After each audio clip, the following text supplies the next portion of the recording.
Hello, board એક્ઝામનું બેટા result ક્યારે આવશે? ઘણા બધા સ્ટુડન્ટ્સ અને પેરેન્ટ્સ કન્ફ્યુઝ છે આ વાત ઉપર, જેના વિશે હું આજે વાત કરવાનો છું. તમારા બોર્ડ એક્ઝામ 10th બોર્ડ હોય કે 12th બોર્ડ હોય, બરાબર, ધ્યાનથી સમજી લેજો. અને બેટા તમારે 10th પછીની એડમિશન પ્રોસિજર ડિપ્લોમાની કે 12th પછીની, તમે કોમર્સમાં હો કે સાયન્સમાં હો, તમારે બધી જ admission procedure free of cost જાણવી હોય તો સ્ક્રીન ઉપર એક નંબર આવે છે, એમાં તમે ફટાફટ બેટા વોટ્સએપ મેસેજ કરી દેજો, રાઈટ?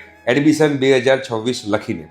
ઓકે બેટા, તમારું 10મા ધોરણની બોર્ડની એક્ઝામ અને 12th સ્ટાન્ડર્ડની બોર્ડની એક્ઝામનું રિઝલ્ટ જે છે એ 10th મે પહેલાં આવી જવાનું છે. 10મી મે જે છે એની પહેલાં તમારું આ બોર્ડ એક્ઝામનું રિઝલ્ટ આવશે.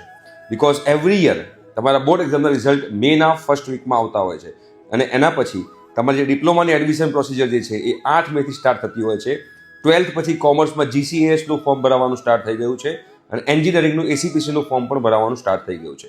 એટલે આ બધાની લાસ્ટ ડેટ 30 મે છે, એટલે 10 મે પહેલાં તમારું જે છે રિઝલ્ટ બોર્ડ એક્ઝામનું આવી જશે, જેના કારણે પછી આખી એડમિશન પ્રોસિજર જે છે એ સ્મૂથલી રન થઈ શકે એના માટે. તો 10th મે પહેલાં રિઝલ્ટ આવશે. Be ready and all the best for your result.